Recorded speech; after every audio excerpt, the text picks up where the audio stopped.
Hello, my friends. Jerry Rosa here in the Rosa String Works Workshop. I noticed one of the comments there before we went live asked, are we starting later today?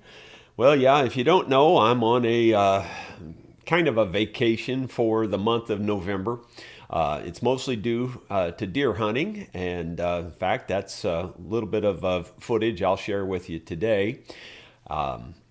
I just taking some time off, really not doing too much. Going to continue the vlogs on a daily basis, and they will be at kind of random times, roughly in the 9 o'clock time frame, maybe 9:15. I started this one at 9:15, then bumped it up to 9, so because it takes me a while to prepare each one, so I saw that I had plenty of time, so I bumped it back up to 9 o'clock this morning.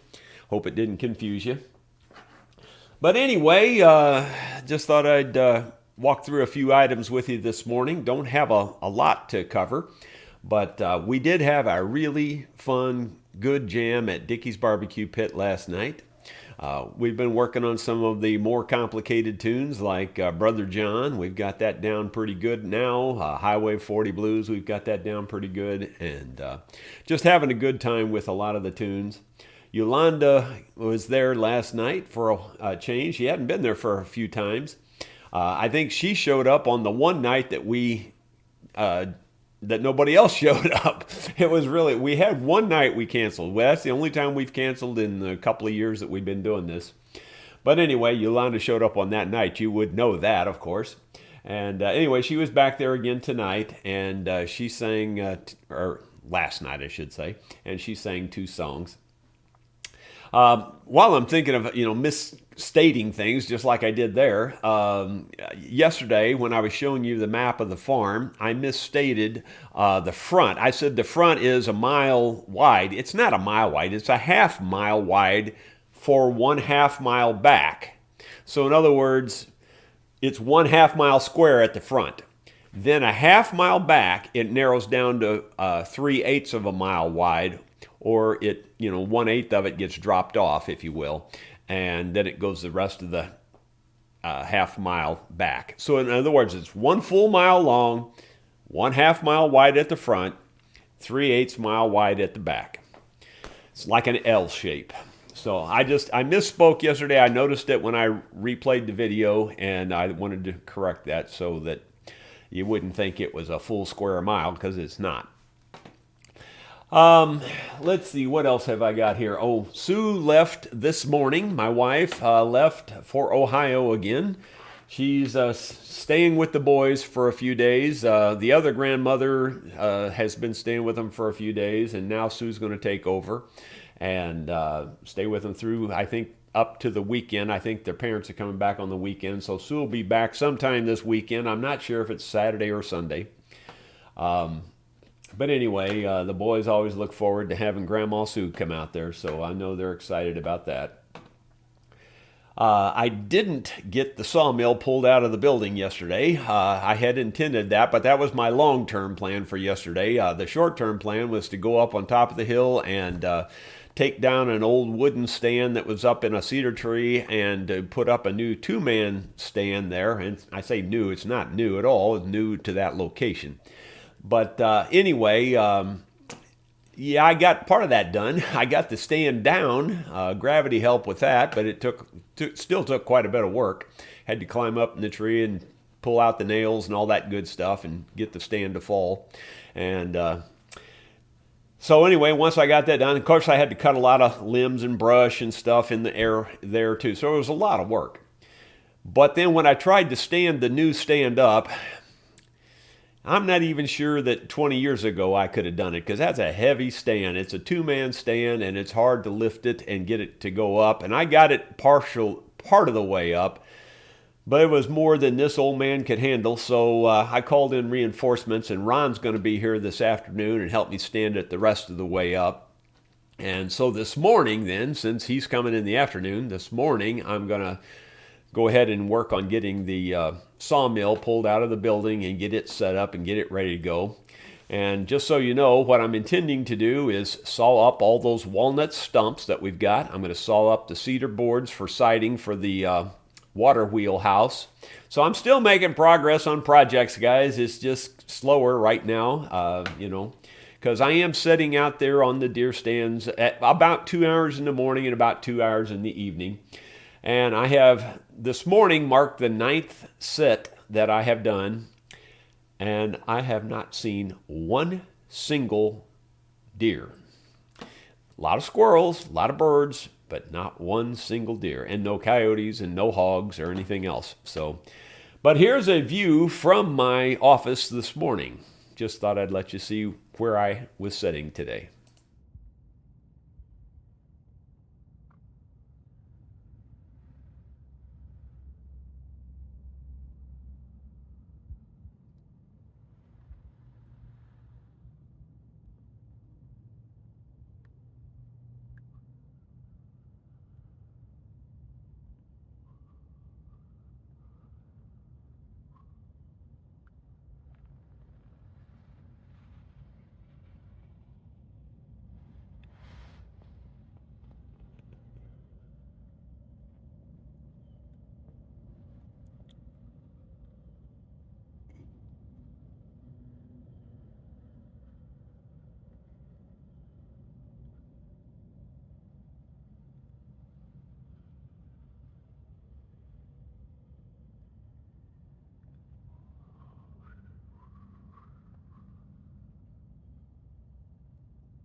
Yeah, pretty peaceful out there, pretty quiet. I do enjoy just sitting there. I mean, I really do. It would be crazy boring to most people.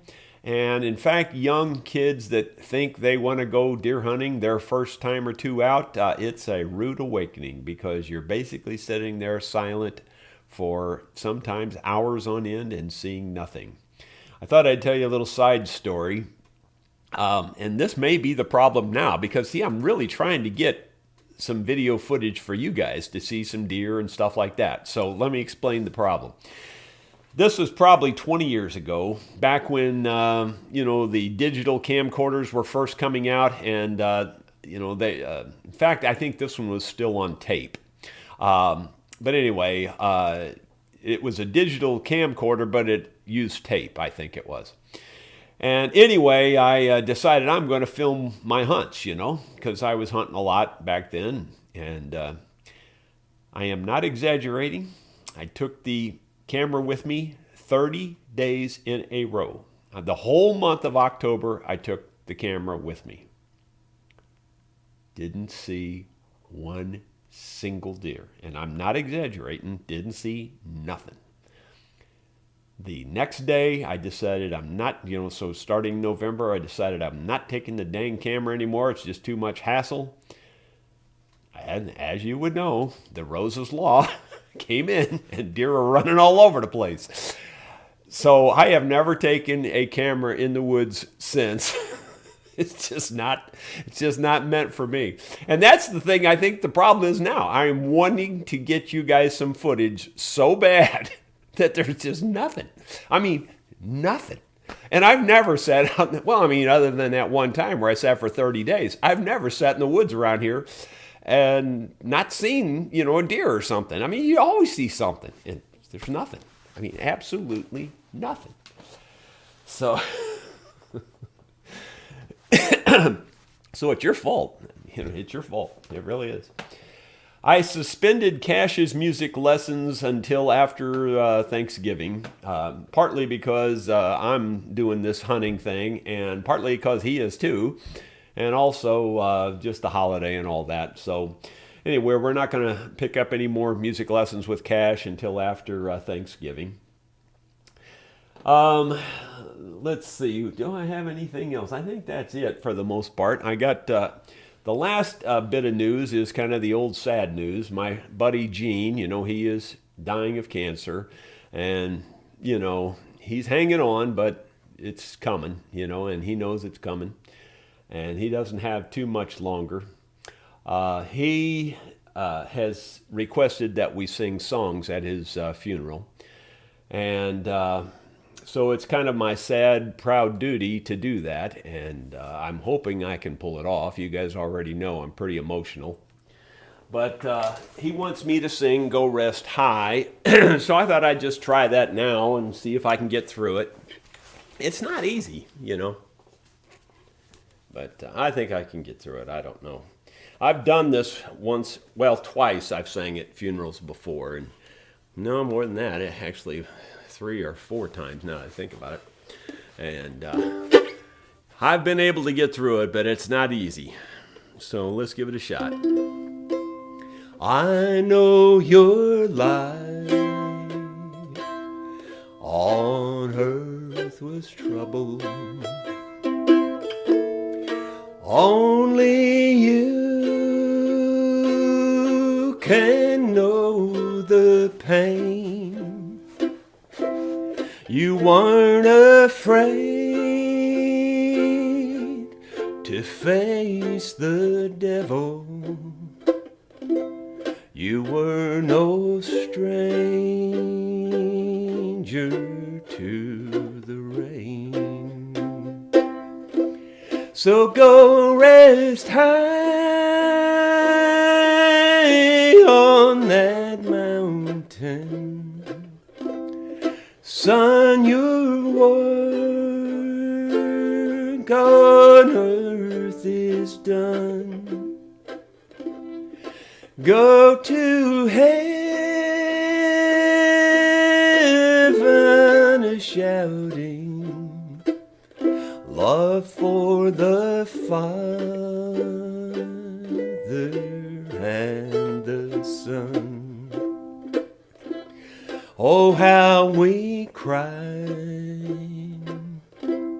the day you left us, and gathered round your grave to grieve. Wish I could see the angels' faces when they hear your sweet voice sing. So go rest high on that mountain. Son, your work on earth is done. Go to heaven a-shouting, love for the Father and the Son. Go to heaven a-shouting, love for the Father and the Son.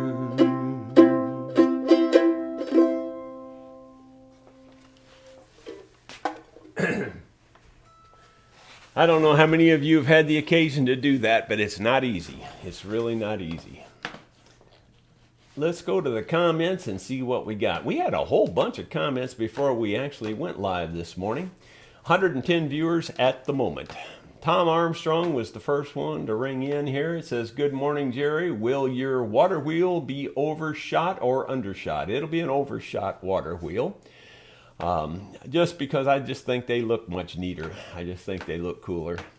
And plus it's set up for that in the particular location anyway, because the pipe comes out high there, so it just makes sense. And then howdy, that's Newt Edmund from Norway. He says, good morning and congratulations. You are a blessing to me and many others. In my mind, you are a dear friend. Well, I feel the same way. Thank you very much. Dottie, good morning. And Kathy Voles, good morning. And Bill Mumbo, and from Nippy, London, it says. Spike Moto there, he was the one that asked if we were starting later, and I mentioned what the deal is on that, so hopefully you got that down. There's Chuck, and James Akers says, Jerry, the Wizard of Wood. Yeah, I may be the wizard, all right. I'm kind of like the Wizard of Oz. You know, you pull down the curtain, and it's maybe not as cool as you think it is. So Lester says, you're a true friend to many. Well, thank you very much. I appreciate it. Bill Roach, looking forward to the view. I have not hunted in a couple of years. It actually says haunted, but but we're going to assume it was supposed to be hunted. But anyway, Eric Sandal says good morning, and he says congrats on the achievement, and looking forward to many good momentalia songs you present. I'm not sure how to pronounce that word. And then the Dirty Knob says good morning. And then he was also the first one after, or she. Dirty Knobs is this time I like better. Bruce Hines, good morning. Fantastic Cooking of India is on there. Okay. Hadn't seen that name before, I don't think. D.E. I have sad news. I think your 100K rewards plaque is so shiny it is causing instant blindness. I think that was so funny that you guys it's still carrying over from that time I showed the, what was it? It was the headband with the light on it. The instructions were written in broken English, and it says, do not shine in eyes, will cause instant blindness. So everything that we do now that shows on the screen, it causes instant blindness. And let's see, moving on down, I see a lot of familiar names, and then the next question marks is Mark G and Company. Quick joke for you. A man walks into a psychiatrist's office and says, Doc, you got to help my brother. He thinks a Cocker Spaniel. He thinks he is a Cocker Spaniel. How long has he had this issue? Ever since he was a little puppy.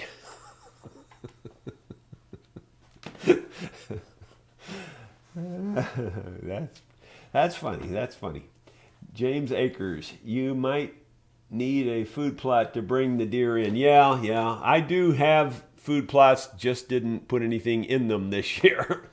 And that's part of it. But yeah, the other part of it is even here, there's thousands of acres of oak trees. And I mean, literally thousands of acres in the Mark Twain National Forest that surrounds the farm. And, the deer here are unlike deer I've seen anywhere else. Everybody talks about, like when you watch these hunting shows and stuff, people talk about patterning the deer. You can, like this big buck comes out at 7 o'clock or 6 o'clock in the evening at this corner of this cornfield. And so you set up for that because that's where he's coming out. Good luck here. You won't see the same buck twice ever. I mean, I think honestly, in the 25 years I've been hunting here, I could count on one hand the number of times I've seen the same buck twice. I mean, it just doesn't happen. It just doesn't happen here. It's completely different than any place else I've ever hunted.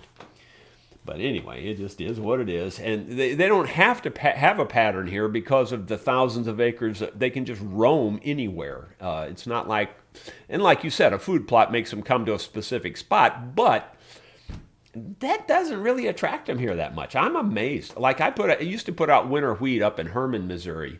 And man, the deer was like a magnet, man. I mean, they just came to it. We put out winter wheat here, and we had a doe and a fawn show up one time.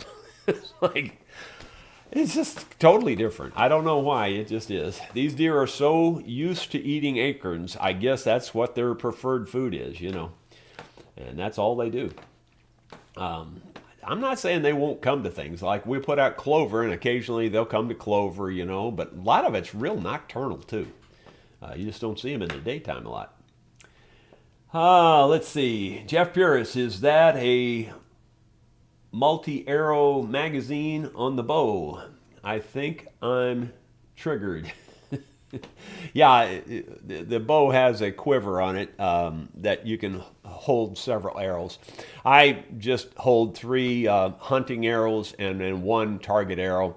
And I don't know why I take the target arrow with me, but I guess in case I get the urge to shoot something that's not a deer or something, then I have the target arrow there if I want to.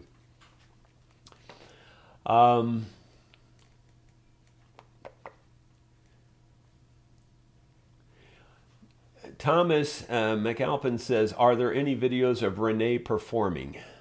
And I don't think there are. And that's so sad. It really is sad because she was very good and just always a lot of fun to have her in the band. Just a ton of fun. Just the thing I don't mean to tell this to embarrass anyone, but I just think it's a cute story. So hopefully you'll take it in that vein.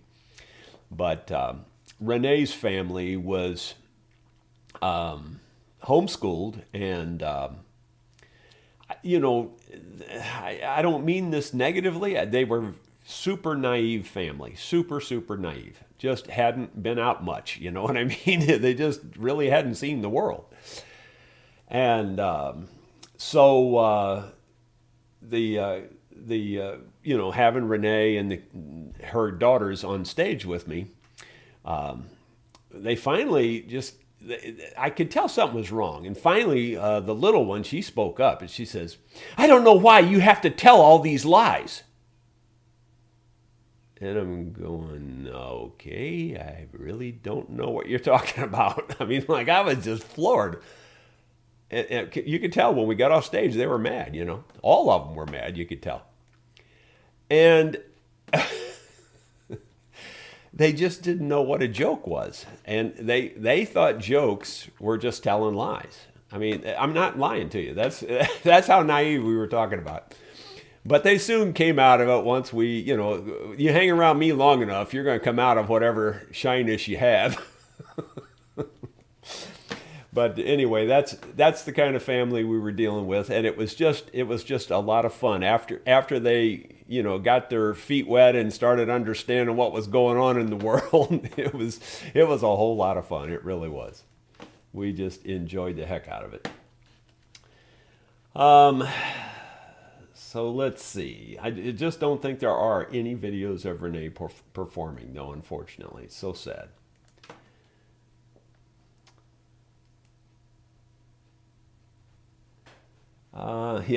Eric says that they must be camera shy. Yeah, the deer. Yeah, I swear to you, I don't care what you say. It's that Rosa luck thing. It's Rosa's law. Instead of Murphy's law, it's Rosa's law.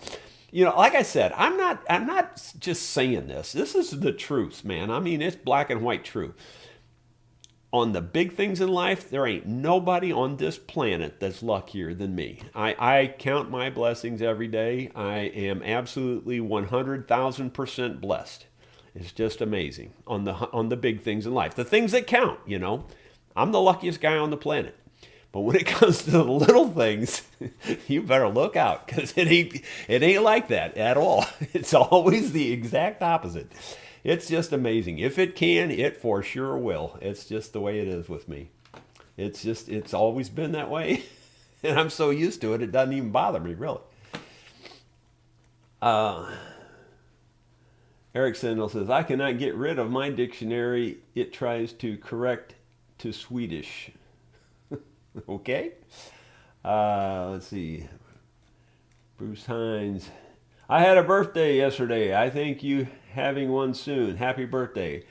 He said he was 69. He was born on November 7th, 54. I was born on the 28th in 54.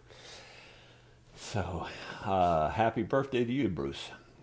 Cup of Cool. Jerry, I have had buck fever many times. I like to hear about your best buck fever story.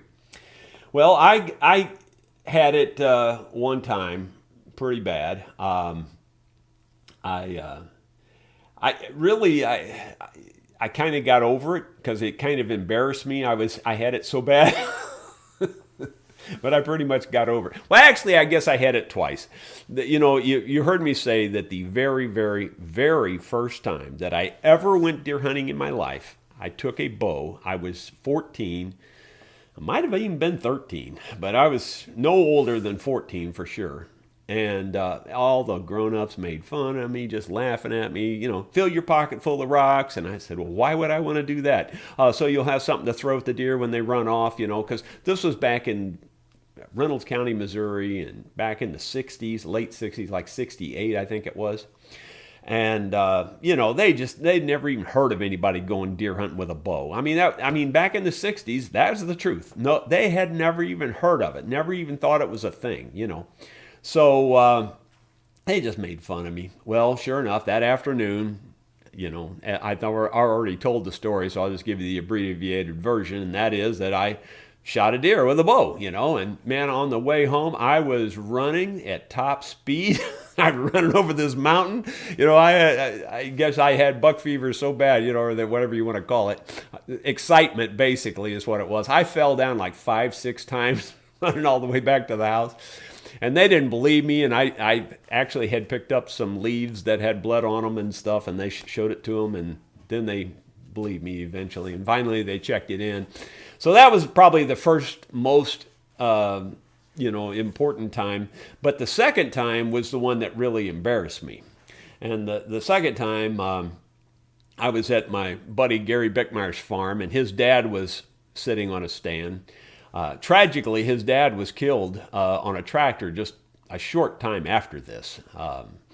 But his dad was sitting on a stand over the hill from me, and I had just built this particular stand and sitting there, and I was still a brand new hunter. I mean, this was, I think, the third deer that I had a chance to shoot. And out walks this gigantic buck. I mean, he was really big, and he had a antler span that was as wide as my shoulders. In fact, you could walk in the antlers, turn around, and walk back out. That's how big the antlers were. So you can imagine when you see something that large in the woods that you get you a little excited. Well, again, I don't even know if I was 16. I might have been 15. But no older than 16 for sure. So I shoot the deer, and he just drops his head and he takes off running. I've never seen that before. I expected him to drop on the spot. I thought, man, maybe this deer's so big, So he ran, and I shot again. I know I hit a tree, and then I shot a third time, I think. And anyway, I thought I hit him right in the head. I saw his head go down and his rear end flip up in the air, and then he just went out of sight. So I got down out of the tree. I ran over there to where it was, and sure enough, he had hit a fence. Is what actually happened. And believe it or not, I did hit him in the head. I shot 2 of his points off with 1 bullet, and just really, really a bad deal, to shoot 2 of the points off. But anyway, I did. I shot 2 points off with 1 bullet, and the deer was laying in a deep ditch about 10 feet down. And anyway, I was so excited and so just eat up with buck fever. I just took off running over the hill, and just messed up Gary's dad's hunt, because I ran over there. I was screaming all the way. How big this deer was, I mean, he was really big. And to this day, I haven't killed one with a bigger rack. I've had them about the same size body, but I haven't got one with a bigger rack. So anyway, that was probably my most embarrassing one because, his dad, Gary's dad, was not impressed, to say the least. But anyway, sadly, like I said, he was killed on a tractor accident just very short time after that, and a tractor turned over on him and killed him. And that was my first friend that was killed in a tractor accident. And then about, I don't know, 4 or 5 years later, maybe not even that many years later. Yeah, probably about that many. I had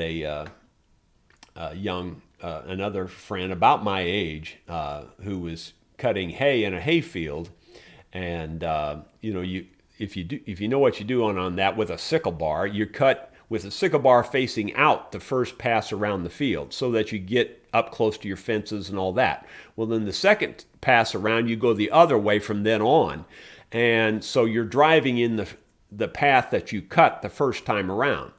Well, he didn't realize it, but in that outer edge of that path, there was a deep ditch that dropped straight off.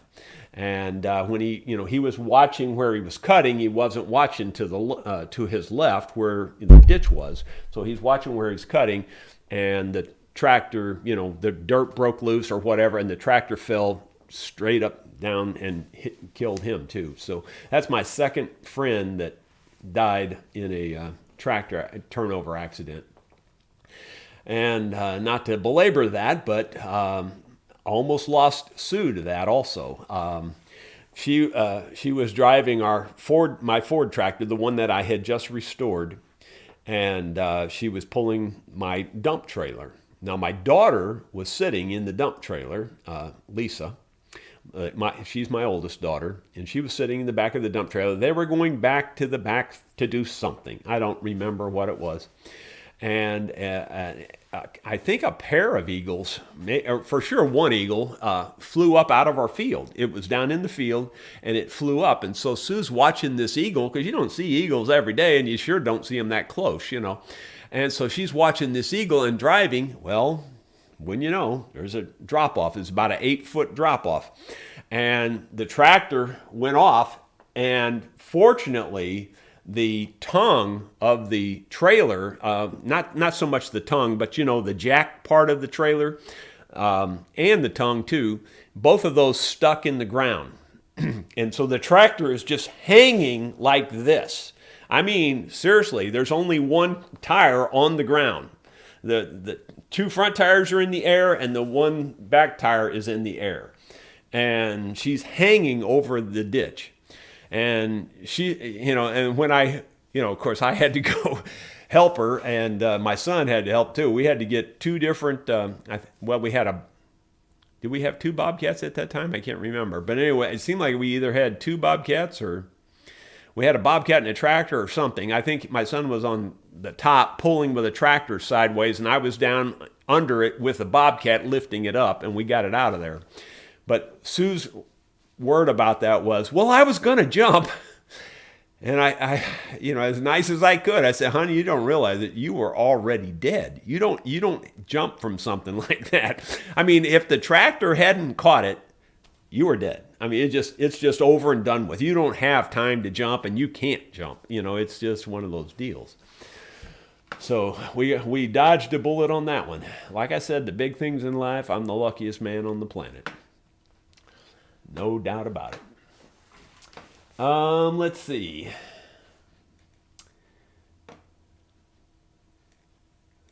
Wavy Gravy says, trying to post with no luck. We'll keep trying. Well, okay. Well, I think you just did.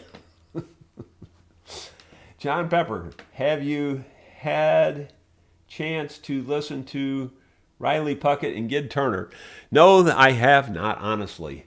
Again, the problem is I don't have a CD player anymore. I just, and it's just like there's not one on this computer, and I'll have to make time. I'll try to go do that right after this, because I just get so busy. I just forget to do stuff. But I'll try to do that. I've got the CD laying right over here. I just need to go do it. Wavy Gravy, trying to... Okay, well, I did that one already, and let me move down. Wavy Gravy again. Hey, Jerry, what do you get if you drop a piano down a mine shaft? A flat minor. Yes, I've heard that one already. But we always tell it, what do you get if you drop a banjo down a mine shaft? A flat minor. Because banjos are so heavy, if you don't know. Banjos are crazy heavy, especially good banjos. Dottie says, I got the CD you sent me. I'm going to order the rest you have. Really enjoyed it. Well, thank you. That's nice to hear. Paul Akers, is there any hide glue holding that You two born together. No, I told them, I said, if you put any hide glue on it, you just keep it. No, there's none on there. George Meyer says that we had a club member who died when he was cutting grass by his pond. The tractor flipped over into the pond and killed him. Yeah, truly great man. Yeah, I tell you, it's tractor accidents are bad.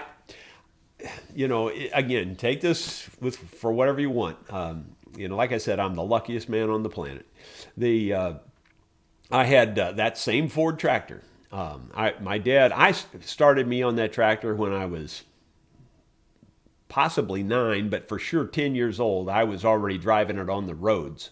Like on your main blacktop roads. I was driving on roads going to different jobs when I was 10 years old. And I'm not exaggerating about that. That's the truth. So I was down cutting this one big pasture field. It was one of our pasture fields. It was quite a ways from the house, and it was an 80-acre pasture. And so we were brush hogging the fields to keep the weeds down and let the grasses grow, Well, almost the same thing as these stories I've just told you. I was cutting between a tree and this bank, and I had done this many times before. But this time, the bank gave way. Now, again, take this for what it's worth. I know for sure I have incredibly fast reflexes, just crazy fast. In fact, so crazy fast that it'll scare you sometimes. I mean, like, you do something and man, I'm already doing something in return, and anyway, so I felt this bank giving away, and my reflexes were, rather than try to fight it, because I knew better than that already, even at 10 years old, I knew better. And I whipped that sucker straight off because I knew I was going over. And my dad had talked to me about things like that anyway, and not so much about what to do, but just to avoid the problem, And here I am, 10 years old, I didn't avoid the problem. But I whipped that, I was really good on that tractor. I mean, I drove it a lot. And so I stepped on that left brake and whipped it to the left and, it jumped off about 8 foot, almost straight down, but it was, hit head first rather than turn it over, And it rolled out of there and it really didn't even have any damage, but it was one of those deals where, like I said, I'm luckiest man on the planet. But that was for sure one time when my super quick reflexes saved my life. I'll tell you another one, and I've told this story before. In that very same location where I was sitting this morning that you just saw, now it was a different tree stand. It was back, I had a wooden tree stand with a wooden ladder and all this back then. And this was 15 years ago, maybe a little more than that. I was sitting up there, and I had trying to be more safe, this, and ironically, this is what caused the problem. I was trying to be more safe, so I was trying to buckle myself into the tree, with a harness type thing.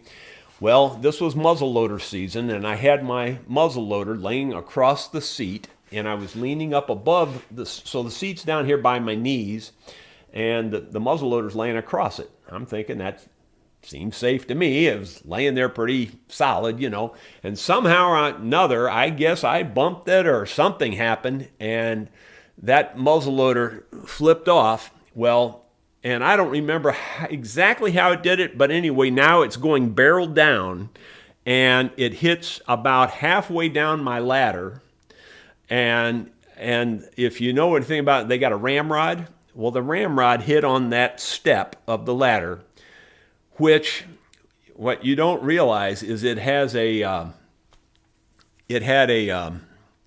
safety that you pull back, I think, and that so the safety was a pull back with a round ball on the top of it, so it's kind of heavy, and when it hit that had enough inertia to throw the safety off.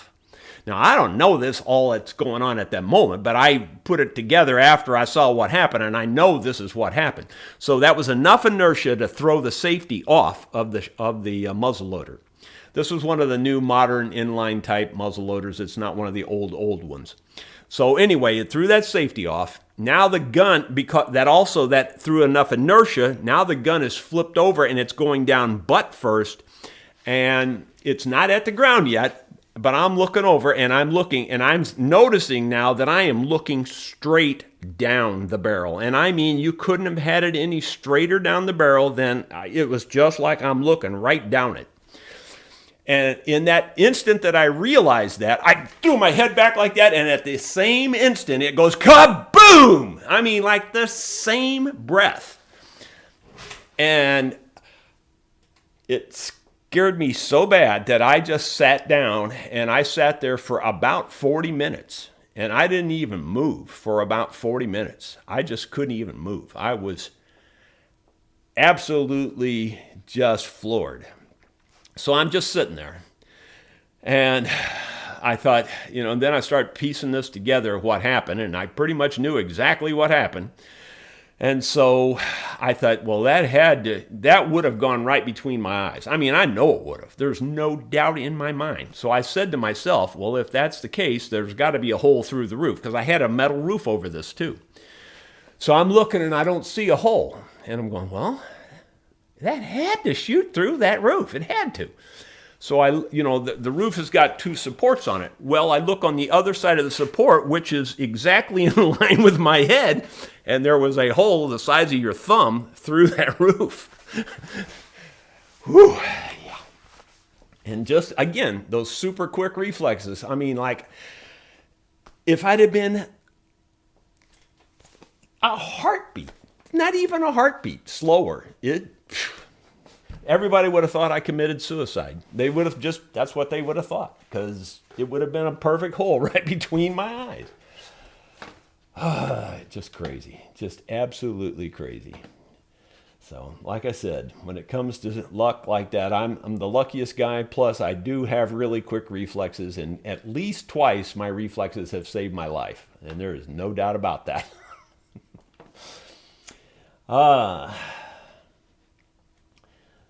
Moving down here, we've got a number of comments that came in while I was, let's see. Yeah, Jeff Pura says, tractor death was Merle Watson. Yep, that's true.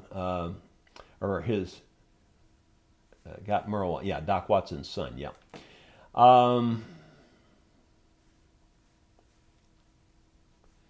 Do I have a preferred file for a stainless steel frets? Well, to be truthful, I haven't done enough stainless steel frets to know anything about that, so no, I guess I don't. But I would think any standard mill bastard file should work. But if you're talking about the actual fret file, the ones that are crowned, I really don't have any recommendation on that, unfortunately. Sorry.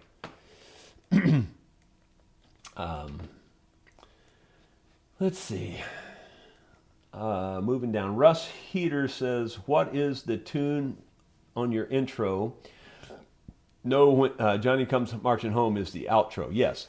The intro is a tune I wrote called Last Warrior. And Last Warrior is just a G minor tune.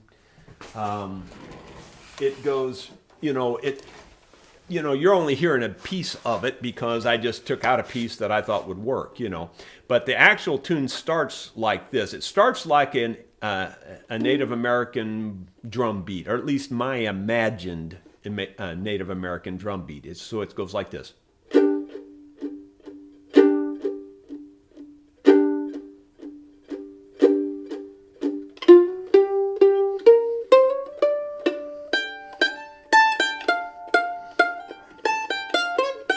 I can't even play it. I can't play it now. I'm not out of practice. Number one, we never play that tune ever. But anyway, what happened, the reason I wrote that tune, and I've told this story before too, but we were in the backyard, and that was the very day, the very first time ever that I had learned to play a minor chord on the mandolin. So I was just sitting in the backyard there in a lawn chair, monkeying with that G minor tune, and I wrote Last Warrior. Well, before I wrote it. I mean, I was playing with that G minor. Well, my wife finds stuff up in the garden. She says, come up here and look at this. And she found just like a clump this big of just square nails. I mean, like old square nails. And I mean, it's just a huge clump. And so I'm taking the hoe and I'm just kind of moving that around, and out pops the best arrowhead I've ever found. I mean, it's a spear point technically, but it was a Dalton point. Those are considered to be one of the oldest points in North America. Estimates range anywhere, it just depends who you're talking to 8 to 12,000 and even older, years old. But anyway, so I found that point right then, and then keep in mind I'm working on this G minor chord. So I go back to my chair just admiring this point, laid it down there, and I wrote Last Warrior as the tune. And anyway, that's the story behind that.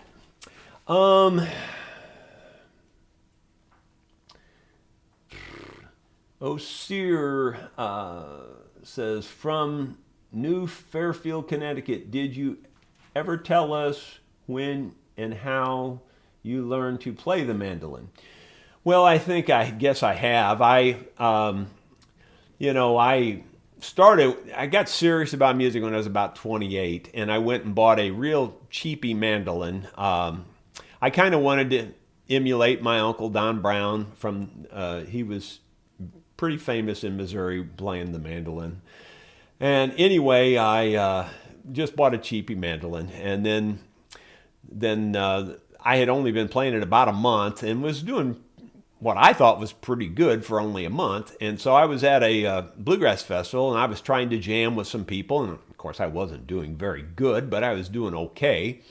And my uncle walks up behind me at this festival, and he says, son, I didn't know you played mandolin. How long have you been playing that mandolin? And I said, about a month. And then he says, man, I'll tell you what, for a month, you're doing really good. He says, I don't know if I've heard anybody do that well in a month. He said, but he says, I can't hear you. You sound wimpy, and you need to learn how to play double notes. And he turned around and he walked off. So for the next year, I tried to fix all those problems. I didn't want to sound wimpy. I wanted you to be able to hear me, and I needed to learn how to play double notes. Well, that's why I play so weird. I play almost all double notes, and nobody else does that. Even like I told you the story about Sam Bush walking up and putting his nose almost on my mandolin while I'm playing. He's going, I ain't never seen nobody do it like that before, he says. But like, just as an example, like if I'm playing Sled Ride,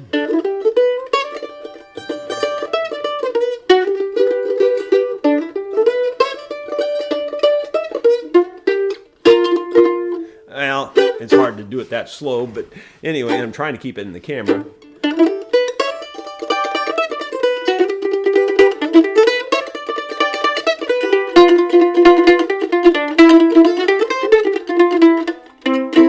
I'm always hitting two notes at the same time.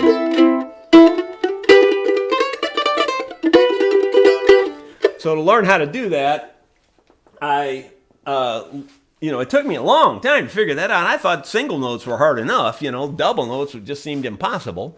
So I learned to play out of chord positions. Now, in my uncle's defense, that's not really what he meant, but that's what he said. And, he meant to like throw in some double notes here and there for emphasis is what he meant.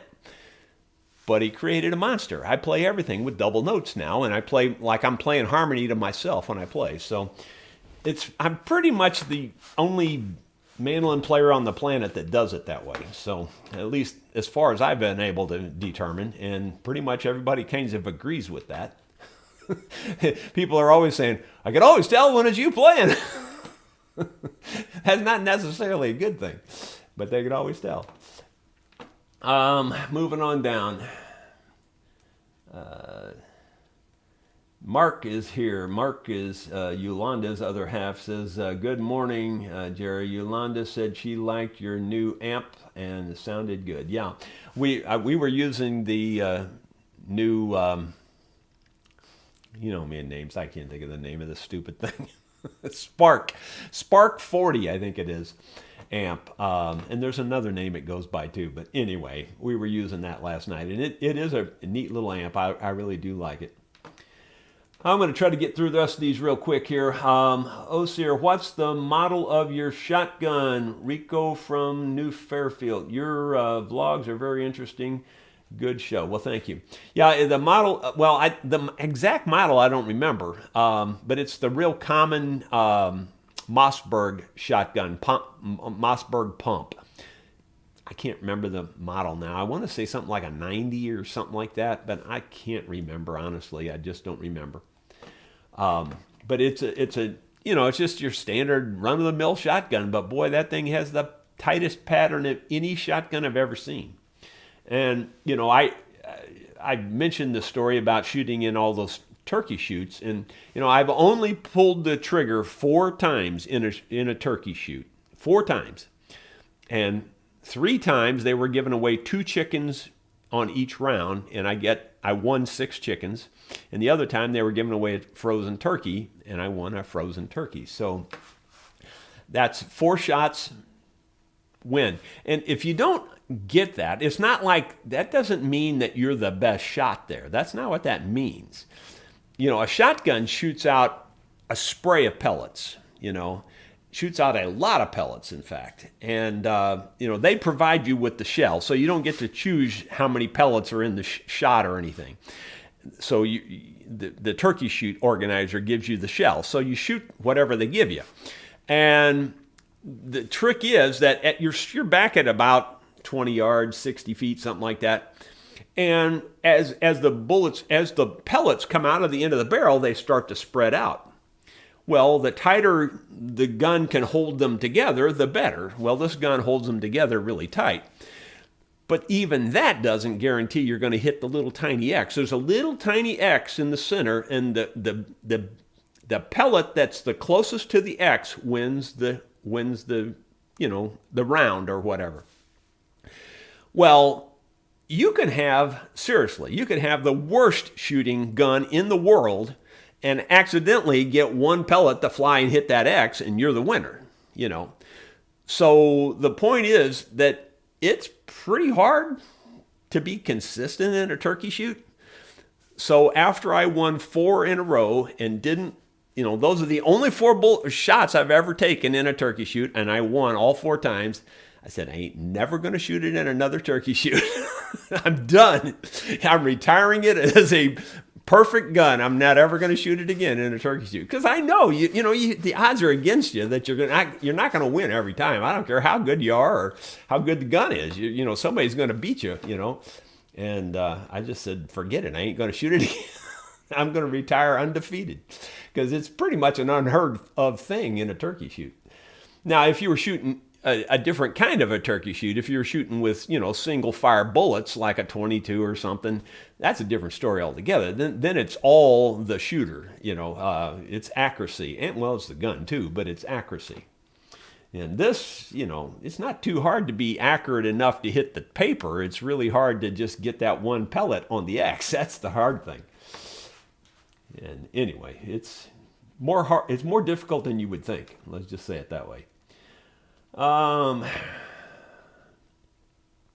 Charlie Bryson says, I have to blame you for Itchy Boots. Other people need to get her in sight. Yeah, amazing gal. Yeah, she just floors me. She really does. She is not afraid of anything. And up until fairly recently, I didn't think she was afraid to eat anything. But every once in a blue moon now, you'll see her back off on eating something. The time she was I still think that's one of the best ones of all. She was on the Amazon floating with some indigenous people in a hand dug out canoe type deal, floating down this Amazon River. And she says, we're going to stop for lunch now. So the one native guy climbs up this big tree hanging out over the river. And somehow or another, you see something happen, and this iguana falls out of that tree way up high, and it just falls forever and hits the water. How they killed it, I don't remember exactly. Maybe they shot it with a bow. I really don't remember. But anyway, that was their lunch. they got an iguana, cooked it on the fire there, and she ate her lunch. It was crazy. She is some kind of crazy person. She's really fun. She's fun to watch. I just enjoy the heck out of her. Let's see. Burfoot says, a pin on tailpiece broke off, lower 310. Thoughts on replacement? I see what you're saying. What are the differences between heavy bronze tailpiece and the traditional? Do the heavier ones add resonance? Well, the general rule of thumb, and this is just a general rule of thumb, you have to understand, and you'll get different results depending on the instrument, how it's set up, and all kinds of things. But generally speaking, when your peg head is heavy and when your tailpiece is heavy, you typically get better sustain. So a heavier tailpiece will typically give you more sustain, and if you just think about it in common sense terms, you anchor something tight and it's solid, and it's going to have the best chance to transfer the sound into the body. Where if something is flimsy, loose type thing, it's not going to transfer all that energy as well. So that's the idea behind it. So I would, if you've got one of those stamped metal tailpieces, which probably you do, if one of those prongs broke off, I would recommend that you get, either an Allen tailpiece, which is, or the James tailpiece, which is the ones that I use. This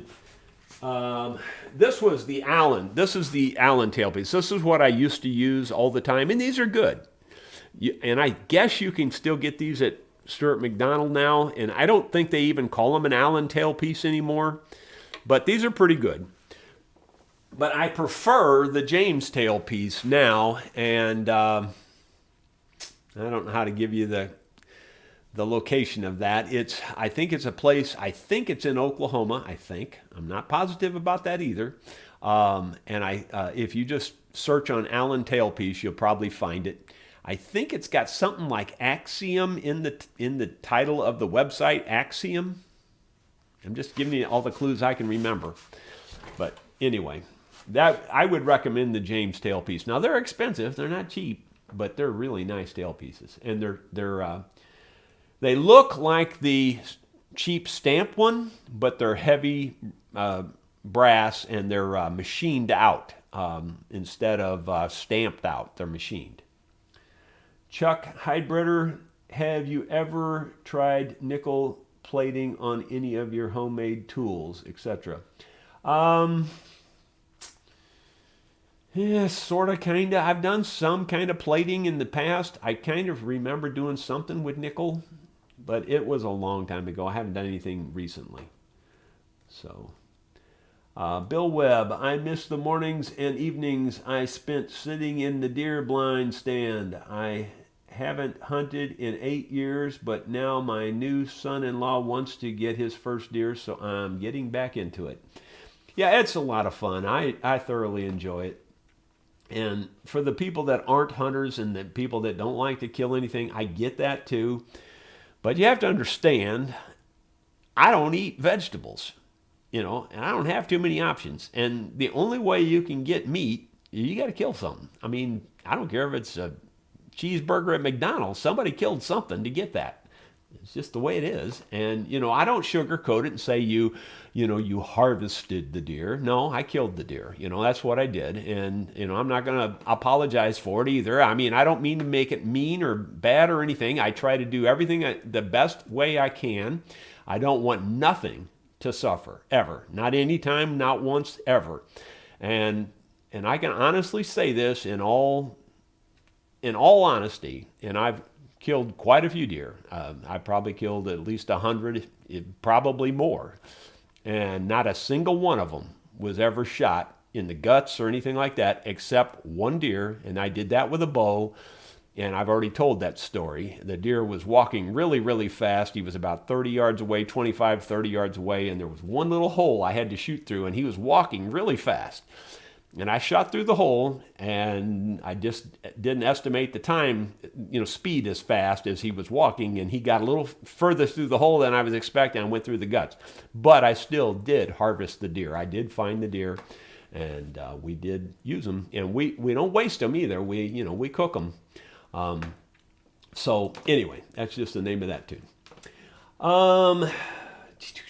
Bill Webb again. I might get 10 birds out of a box of shells. My wing shooting is hit and miss.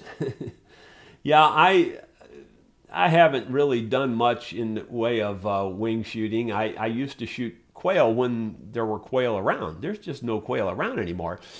And a lot of people blame that on a lot of things, but when you talk to people that really know about quail, one of the biggest culprits is all the fescue that has come into play.